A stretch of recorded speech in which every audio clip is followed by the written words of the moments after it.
Greenland দখলের বিরোধিতা করলে যে কোনো দেশের ওপর নতুন করে শুল্ক আরোপের হুমকি দিয়েছেন মার্কিন প্রেসিডেন্ট ডোনাল্ড ট্রাম্প।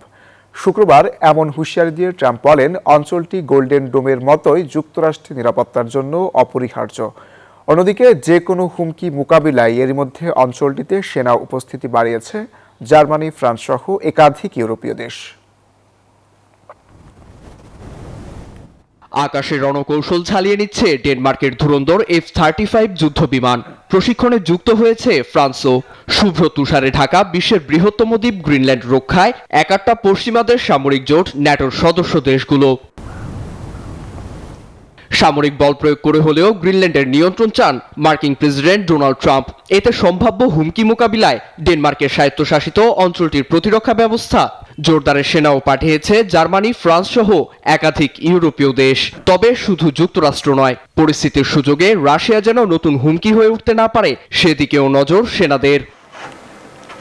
এদিকে গ্রিনল্যান্ড দখলের বিরোধিতা করলে যে কোনো দেশের বিরুদ্ধে শুল্ককে অস্ত্র হিসেবে ব্যবহারের হুমকি দিয়েছেন মার্কিন প্রেসিডেন্ট ডোনাল্ড ট্রাম্প।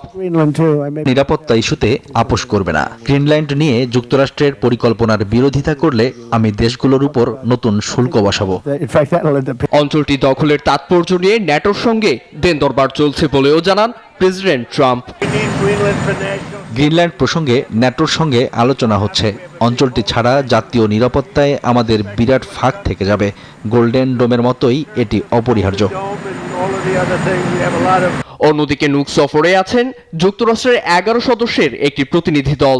রিপাবলিকান আইন প্রণেতাদের সমন্বয়ে গঠিত দলটি ডেনমার্ক ও গ্রিনল্যান্ডের প্রধানমন্ত্রীর সঙ্গে বৈঠক করেন। মূলত নিরাপত্তার বুলি ছেড়ে আর্কটিক অঞ্চলের 15 লাখ টন মূল্যবান বিরল খনিজ ও সমুদ্রপথে আধিপত্য বিস্তারের পায়তারা করছে ওয়াশিংটন। নীরব দাস, নিউজ 24।